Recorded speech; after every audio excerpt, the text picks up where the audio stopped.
My name is Nadia Osei. I'm 33 years old.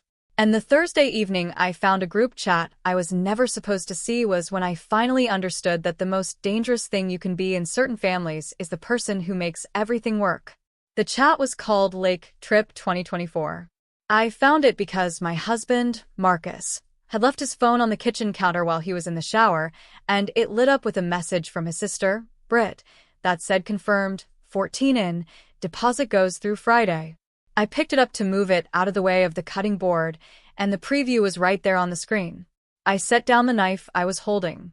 I read the preview twice. Then I went to my own phone, opened the travel app where I manage our shared points account, and looked at the hotel block I had reserved 11 months earlier for the Calloway family's annual lake trip, the block that had my personal card listed as the guarantee for 14 rooms, a 4-night stay, at the Harrogate Lodge on Lake Calloway. My name was not in that chat. I did not say anything when Marcus came back into the kitchen. I finished making dinner. I set the table. When he picked up his phone and went to the living room, I heard the soft tap of him navigating somewhere, and then silence, and I understood he had seen the preview too, and was deciding what to do with that. He came back to the table. We ate. I asked him how his call with his project manager had gone that afternoon. He told me. We talked about whether the faucet in the hall bathroom needed a new cartridge. We did not talk about the group chat. After dinner, I loaded the dishwasher, and then I went in my home office, closed the door, sat at my desk, and opened the travel app on my laptop. What none of them had considered, what had apparently not occurred to any of the 14 people in that chat, including my husband, was that the card on file at the Harrogate Lodge was mine. Not a joint card. Mine. And the points block that had secured the room rate, 47,000 points, accumulated across 3 years of every household purchase running through my travel rewards card. Those were mine too. I had built that balance over 38 months of deliberate, methodical spending, every grocery run and utility bill and professional subscription routed through one card, redeemed at a rate that nobody else in the family had thought to optimize because nobody else had been paying that kind of attention. I opened the reservation. I looked at the rooms. I looked at the check-in date, 4 days from Thursday. I looked at the deposit line, $237 per room, 14 rooms, total deposit of $3,318, guaranteed on my visa ending in 4401. I pulled up my bank's customer service number. I did not call it yet. I sat for a while. Then I opened my phone and sent my mother-in-law, Claudette Calloway, a single text, "Have a wonderful trip." She replied 20 minutes later with a thumbs-up emoji. I put my phone face down on the desk and did not pick it up again that evening. Let me tell you what the Calloway family lake trip actually was, because the name makes it sound more casual than it had become by the time I entered it. Marcus's parents, Dwight and Claudette Calloway, had started the lake trip in the early 90s when their 3 kids were young, a long weekend at a rented cabin on Lake Calloway, about 2 hours northeast of the city, a tradition built around fishing and board games and the particular kind of forced togetherness that families either cherish or endure, depending on the year. By the time Marcus and I started dating, the trip had grown into something more elaborate. Not a cabin rental, but a room block at the Harrogate Lodge, a mid-range resort property with a private dock and a conference-sized dining room they reserved for the Friday night dinner. 3 nights, sometimes 4. Extended family, spouses, a rotating cast of cousins, and their children. In the year I first attended, Marcus and I had been together for 14 months, not yet engaged. There were 9 people. By the following year, there were 11. By the year after that, when I had quietly taken over the logistics because the person who had been doing them, Marcus's older sister Renata, had a new baby and no bandwidth, there were 14. I did not take over the logistics because anyone asked me to. I took them over because I was watching Renata try to manage a room block by phone, 1 call per room, with a baby on her hip, and I had a better system and the time to use it. I called the Harrogate Lodge, spoke with the group sales coordinator, a woman named Patrice Odom, and consolidated the reservation under a single block. I put my card as the guarantee. I sent Patrice my email for all correspondence. I set a calendar reminder 11 months out for the following year's block. Renata thanked me. Claudette said at the Friday dinner that year that it was nice someone had gotten organized. She said it to the table generally, not to me specifically. Marcus squeezed my hand under the table. I understood that was the closest to acknowledgement I was likely to receive, and I was, at that point in my marriage, still calibrated to find that sufficient. I should tell you who Claudette Calloway is, because she is the center of the story in the way that certain people become centers without doing anything as deliberate as choosing to. She is 61 years old, a retired property manager, a woman who ran her household and her marriage with the efficient authority of someone who has never had to question whether her preferences matter. She is not a cruel person in the way that word usually conjures. She is a person who has organized her world around a hierarchy so long established that the hierarchy itself has become invisible to her. She simply moves through it, unaware that anyone might experience it differently. Dwight, her husband, operates in her orbit the way comfortable men often do, genially, agreeably, inclined to follow whoever is speaking most confidently. He had always been pleasant to me. Claudette had always been correct. There is a difference between pleasant and warm, between correct and welcoming, and I had known from my second visit to the Calloway house which category I occupied. I was Marcus's wife. I was useful. I was present in the way that a piece of furniture is present, acknowledged when necessary, otherwise simply part of the room's arrangement. The hierarchy was not something anyone had explained to me. It was something I had assembled over 4 years of Thanksgiving place settings, of Christmas morning gift exchanges where the grandchildren got called in birth order, and I was not called at all because I did not have a birth order in that family, of birthday dinners where the conversation moved around me like water around a stone, not hostile, just flowing in the channels that had been cut before I arrived. Britt, the youngest, was the family's social architect, the one who started the chats, organized the events, assigned the dishes for the potlucks. She was funny and quick, and she had a way of making you feel, when she was directing her attention at you, that you were exactly the person she wanted to be talking to.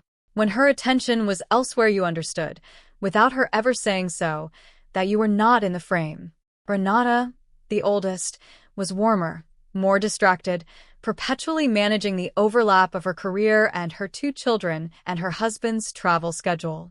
She and I had a relationship that I would describe as genuine but thin. We liked each other, found the same things absurd, and simply did not have the hours to build on it. And Marcus. Marcus was the middle child, the one who had learned early to mediate, to smooth, to step between whatever edges were forming and apply just enough warmth to keep them from sharpening. He was good at it. He did it with his family, and he did it, sometimes, in our marriage, not dishonestly, but with a reflex so trained that I had learned to watch for it. The way he would hear something that troubled him and then absorb it rather than name it. The way conflict moved through him and came out the other side as a subject change or a quiet gesture. It was not weakness.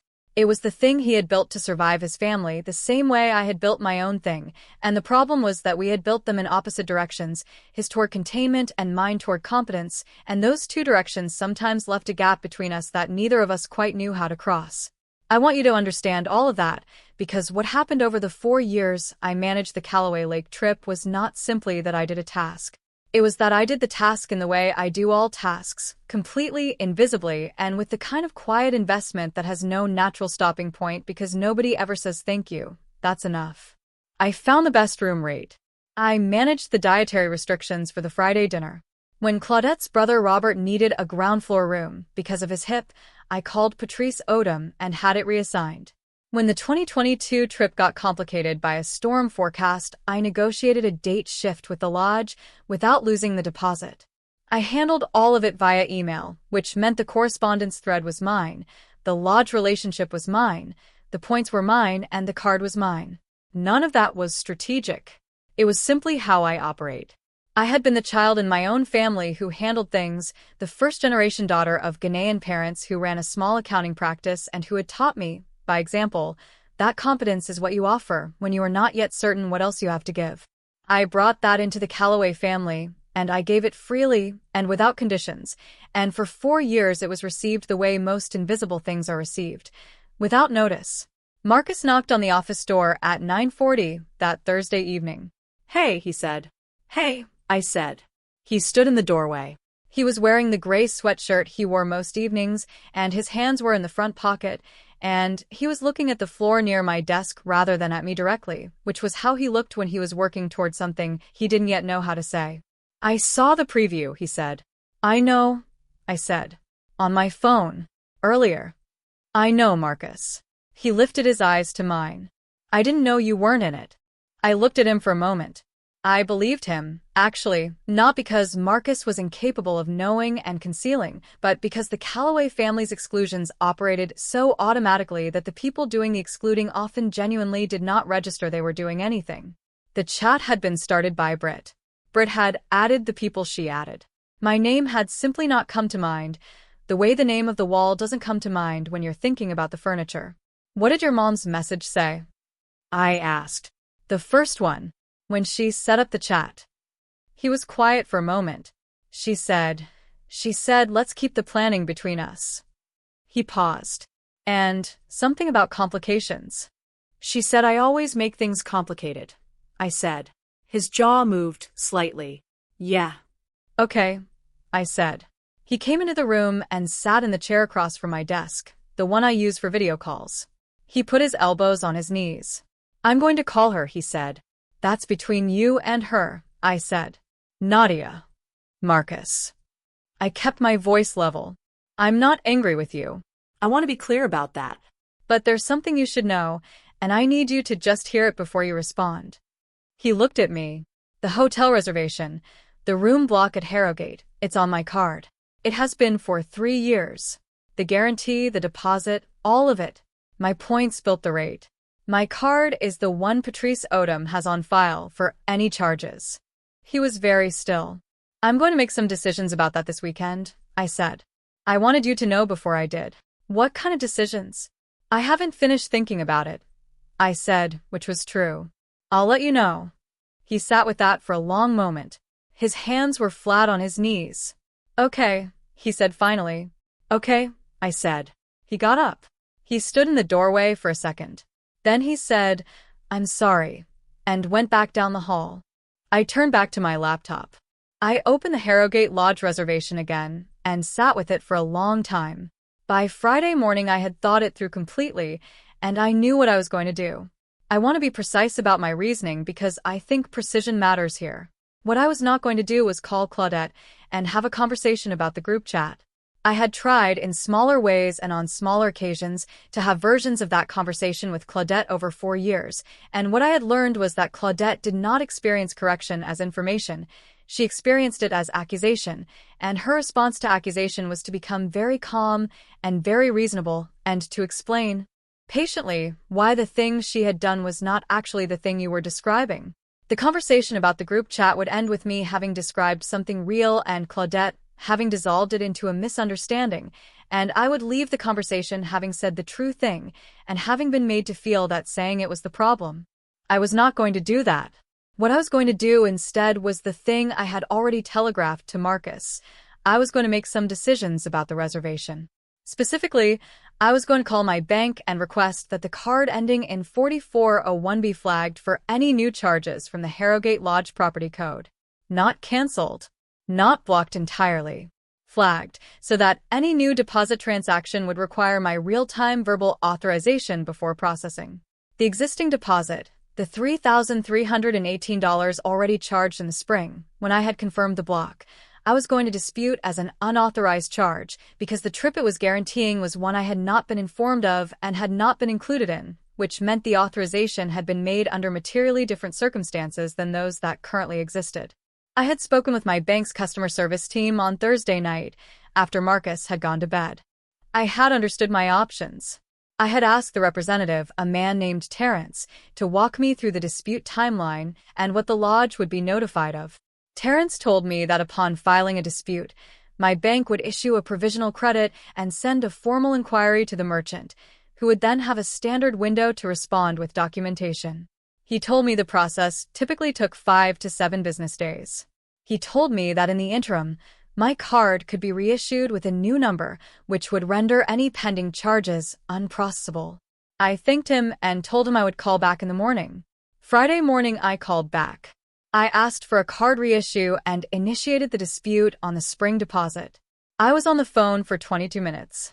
When I hung up, I made a cup of tea, took it to the living room, and sat by the window with it while the city woke up outside. Marcus had already left for the office. He had not asked me what I had decided.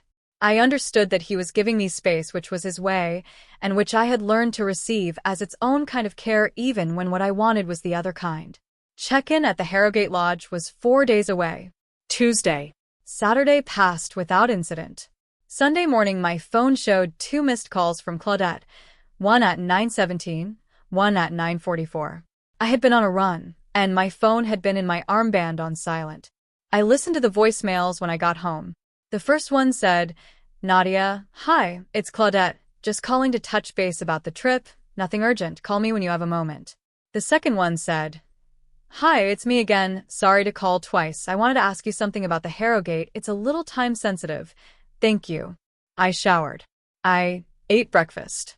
At 11:15, I called her back. Nadia. Her voice was the voice she used when she was managing something. Steady, slightly elevated in pitch, the register of a woman who is being pleasant under mild pressure. "Thank you for calling back." "Of course," I said. "How are you?" "I'm fine, I'm good. Listen, I wanted to ask you about the lodge. We tried to add a room to the block yesterday, and they said the group account needs authorization from the primary card holder before any changes, and I realized I don't actually have the information for that account." "No," I said. "You wouldn't. The account is mine." A brief pause. "Right, yes, that's what Patrice said. She said everything goes through a card in your name." "That's right," I said. "So, I was wondering if you could just call them and authorize the room addition. There are 15 of us now. Robert decided to bring his wife, so we need one more room." I let a moment pass. "Claudette," I said, "I need to tell you something, and I want to be straightforward with you about it." Her tone shifted slightly, still pleasant, but with a new alertness underneath. "Of course. I've made some changes to the reservation this week," I said. "The card on file has been reissued, so any pending transactions on the old number won't process. And I've filed a dispute on the spring deposit, which the lodge will receive formal notice of through my bank." The silence that followed was different from any silence I had heard from Claudette in 4 years. It had a specific texture, the texture of someone who has just walked into a room and found the furniture rearranged and is trying to locate very quickly which piece to address first. "I'm sorry," she said. "You filed a dispute on the deposit." "Yes. The deposit for the family trip. The deposit on a reservation I made and guaranteed," I said. "That's the one." "Nadia." Her voice had dropped into a lower register now, the one she used when she felt something was being done to her. "I don't understand why you would do that." "I think you probably do," I said. "But I'm not calling to argue about it. I wanted to let you know the status of the reservation directly because you'll be getting communication from the lodge, and I didn't want that to come as a surprise. The lodge is already. Patrice called me yesterday. She said there was a problem with the primary card." "Yes," I said. "That would be the reissue." "Nadia." Another pause. "Check-in is Tuesday." "I know," I said. "There are 15 people." "I know," I said. "Claudette, I want to say one thing, and then I'm going to let you go because I think you have some calls to make. I have managed the Harrogate reservation for 3 years. I have handled the room block, the rate, the dietary notes for the Friday dinner, the deposit, the correspondence with Patrice, all of it. I did that because it needed doing, and I was good at it. I found out this week, by accident, that the trip was being planned in a group that didn't include me, and that the reason given was that I make things complicated." I paused. I think that description has turned out to be accurate. She did not speak. "I'll let you go," I said. "I hope you're able to work something out with the lodge." I ended the call.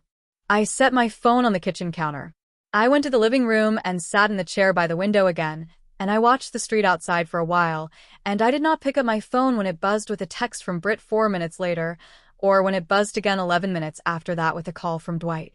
Marcus came home at 2:15 that Sunday. He had been at the gym, and then, I gathered from the timing, had driven around for a while, which was what Marcus did when he was processing something he wasn't yet ready to hand to me. He came in, put his bag down, washed his hands at the kitchen sink, and then leaned against the counter with his arms crossed. "My mom called me," he said. "I expected she would. She said you disputed the deposit and reissued your card." "Yes," I said. "I told her directly this morning. I didn't want her to hear it only from the bank." He looked at me for a long moment. There was something in his face that I recognized and that I had spent 4 years trying to correctly interpret: the specific stillness of Marcus Calloway when he is confronted with two true things that do not reconcile. He loved his family. He also, I believed, loved me, in the full-weight way and not only the background way. And he was standing in the kitchen looking at the evidence that his failure to name a thing had allowed the thing to grow until someone else had to name it at a cost. "Nadia," he said. "I should have called her Thursday night." "Yes," I said. "You should have." I was trying to figure out how to say it. "I know that," I said. "That's what you do. I understand that about you. But Marcus, I've been making that reservation for 3 years. 3 years. And not one person in that family, including you, thought to say anything. Not a thank you, not a hey Nadia, are you good to do this again this year, not a text in the group chat that has 15 people in it and not me." His arms dropped to his sides. "I know. I'm not asking you to choose," I said. "I want to be clear about that. I'm not issuing an ultimatum, and I'm not asking you to be angry at your mother. I'm telling you what's true, and I'm telling you that I've made some decisions, and I'm telling you that the lake trip, the one I've been holding together, is not something I'm going to continue holding together after this." He was quiet for a long time. Then he said, "What do you need from me right now?" It was the right question. It was the question I had needed him to ask me on Thursday, and I had needed him to ask it again now, and the fact that he had gotten there even 2 days late, even after driving around for however long, I noted that. I filed it in the part of me that was still, underneath everything, on his side. "I need you to call your mother back," I said. "And I need you to tell her the truth about what happened. Not a version of it. The whole thing." He nodded slowly. "And then," I said, "I need you to come back here, and we need to talk about us. Not about your family, about us. Because there are some things that have been accumulating that I don't think we've actually said out loud." He held my eyes. "Okay," he said. "Okay," I said. He picked up his phone and went to the back porch to make the call. I could hear the low sound of his voice through the glass, but not the words, and I did not try to hear the words. I made 2 cups of tea and left his on the counter, and took mine to the living room and sat with it and waited. The Harrogate Lodge called Marcus's mother on Monday morning. Patrice Odom, the group sales coordinator I had worked with for 3 years, called Claudette because Claudette was listed as the group contact for the Calloway block, a designation I had put in place in year 1 when Renata had been the trip organizer, and I had set the account up to route communications to the family rather than to myself, so that I would not be in the position of being a single point of failure for their logistics. That decision, made in a spirit of service, turned out to be the detail that made everything that followed legible. Patrice told Claudette that the primary card on file had been reissued and that the spring deposit was under dispute with the issuing bank. She told her that under the lodge's group booking policy, a room block in dispute status required either a new guarantee card or full prepayment in cash or certified funds before check-in could be confirmed. She told her the amount required to fully prepay 14 rooms at the confirmed rate for 4 nights was $11,240, or alternatively a new guarantee card with a credit limit sufficient to cover the block could be provided by close of business Monday for Tuesday check-in to proceed. I know these details because Patrice emailed me a copy of the call summary, as the account holder on record, simultaneously with the call to Claudette. That was standard procedure. I read the email at my desk Monday morning and then forwarded it to Marcus with a single line, "FYI, Lodge Communication." Marcus called me at 10:40. He was at his office. His voice was measured, the way it gets when he is being careful. "My mom got the call from Patrice," he said. "I got the email summary," I said. "She doesn't have $11,000 liquid right now," he said. "And my dad, they have a card but the limit isn't," he stopped. "Britt is trying to split it, but some people don't have the—" "Marcus," I said gently, "this is not something I can solve." A pause. "I know. It's also not something I created," I said. "I want to be accurate about that. I withdrew something that was mine to withdraw.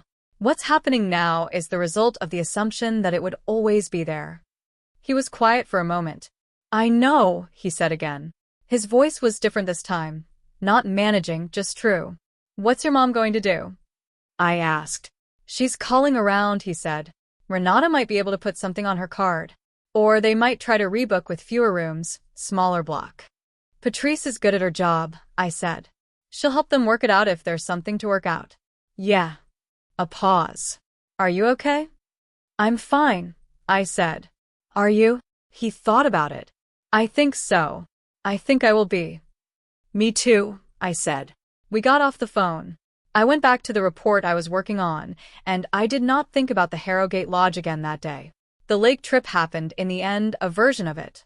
They rebooked with 8 rooms instead of 14, which meant 6 people, including 2 of the cousins and their families, made other arrangements. The Friday dinner moved from the lodge's reserved dining room to a pavilion rental by the public boat launch, which Britt organized in 3 hours on Monday afternoon with a focused, slightly frantic efficiency that I recognized as what Britt Calloway looks like when she is doing what I usually did without anyone watching. The trip was 2 nights instead of 4. Dwight called me on the Tuesday they were checking in. He did not call to confront me or to negotiate. He called the way my father-in-law occasionally called, practically, directly, without much scaffolding. Nadia, he said. I owe you an apology. I was quiet. We have been, he said, and then paused, finding the words the way someone finds them when they haven't used them much. Careless with you. Claudette and I. And I should have noticed it sooner, and I didn't. Thank you for saying that, Dwight, I said. Marcus told me, he said, about the reservation. 3 years. Yes, I said. He was quiet for a moment. That wasn't right, he said. How it was handled? No, I said. It wasn't. I don't know what to do to fix it, he said. I want to be honest about that. I don't know what that looks like. That's a fair place to start, I said. I don't need you to fix it right now. I just needed it to be seen. He said he understood. We talked for a few more minutes, not about anything significant. The weather at the lake, how the drive up had been, whether the pavilion had turned out all right. It had, apparently. Someone brought a portable speaker, and the kids had run around the dock until dark. When we hung up, I sat at my kitchen table for a long time. Something had shifted. Not resolved. I am not the kind of person who confuses acknowledgement with resolution, and I knew that the Calloway family's patterns had decades of inertia behind them and would not reorganize themselves around a single phone call. But shifted. Dwight had called me and said the thing plainly, which was more than I had ever heard from that family in 4 years, and I understood it for what it was. A beginning, not an ending. Marcus and I had the conversation I had asked for, the real one, the us one, over the course of about 3 evenings that week. It was not dramatic. It was not a fight. It was, more than anything, 2 people sitting in their own kitchen and saying things they had been carrying separately and finding out what happens when you say them in the same room. Marcus told me he had known for at least 2 years that his family treated me differently than they treated people they considered fully inside the circle, and that he had told himself it would smooth out over time, that it was a matter of their needing to know me better, that it would be different once we had children. We had been trying, not urgently, for about 18 months. He told me he had used those explanations to avoid a harder conversation with his mother because the harder conversation with his mother always cost him something, and he had been, he said, letting me pay that cost instead. He said that plainly. I noted it. I told him that I had been managing the Calloway family logistics as a kind of audition, an extended, unacknowledged audition for a full membership I had never quite been granted, and that I had kept managing them past the point where it made sense because stopping would have required me to acknowledge that the audition had not produced the result I was working toward. I told him that the group chat had ended the audition. Not because it had hurt me, though it had, but because it had made visible something that I had been allowing to stay invisible, which was that I had been giving something for nothing for 4 years and calling it generosity, when a more accurate word might have been avoidance. He listened to all of that. He did not manage it. He sat with it. We didn't arrive at any formal conclusions in those 3 evenings. What we arrived at was a clearer room, the sense that the walls had been wiped down and the light was better, and we could see what we were actually working with. That felt like enough to build on. In November, Marcus told his mother that he would not be attending the next family gathering where I was not also included. He said it on a Sunday phone call, and he told me about it afterward in the specific quiet way that meant it had cost him something real. I told him I appreciated it. I meant it. Claudette called me the following week. The call was 10 minutes, And it was not the conversation I would have written for her. It was not a full accounting, not a reckoning, not a catalog of the things that had been done and left undone. It was a woman in her 60s trying to build a sentence she did not have much practice with, which was a sentence that put me inside the frame. She asked if I would come for Christmas. She said Marcus had said I should be asked directly. I told her I would think about it and let her know. I did go, as it turned out. Christmas at the Calloway house was the same as it had always been, loud, organized around Claudette's preferences, chaotic in the specific way that large families are chaotic when everyone knows their place and moves through the rooms accordingly. Except that this time my place was named. Dwight asked me, in the kitchen, which pie I wanted first. Britt added me to the planning thread for Easter before I had left the parking lot. Renata found me on the back porch after dinner, just the two of us, with the cold air coming off the yard. She said, I want you to know I should have said something a long time ago. I said, I know. She said, does that help at all? I said, yeah. Actually, it does. Here's the thing about being the person who makes things work. Nobody notices the work until it stops. That is not a complaint, it is simply the physics of the situation. The mortgage gets paid and the lights stay on and there is no event, no morning you walk downstairs and the lights are on, and think remarkable. The event is the morning the lights go out. I had been keeping the lights on in the Calloway family's annual trip for 3 years, and when I stopped, the darkness was immediate and specific and educational for everyone involved, including me. What I learned was not that I had been wronged, though I had been. What I learned was that I had been complicit in my own erasure in the specific way that competent women often are, by making myself so useful that I became furniture, and then wondering why nobody asked the furniture how it was feeling. The withdrawal was not revenge. It was the act of picking myself up and carrying myself out of the room and letting the room figure out how to hold itself up without me. Some things cannot hold. That is not your fault for leaving. It is the structure's fault for never learning to bear its own weight. So here is what I want to ask you. It is a specific question, not a general one. That Sunday afternoon when Marcus came home from wherever he had been driving and leaned against the kitchen counter and said my mom called me, there were 2 seconds before I responded where I could see him deciding whether to manage what had happened or to meet it honestly. He met it honestly. If you have ever been the person in that kitchen, the one who had to decide, in 2 seconds, between the managed version and the true one, what made the difference? What made you choose the true one or not choose it, and what happened after? Leave it in the comments. I read them, and they matter. If this story reached something in you, subscribe. There's a new one every week, and the conversation that happens in the comments is one I find myself thinking about long after the video ends.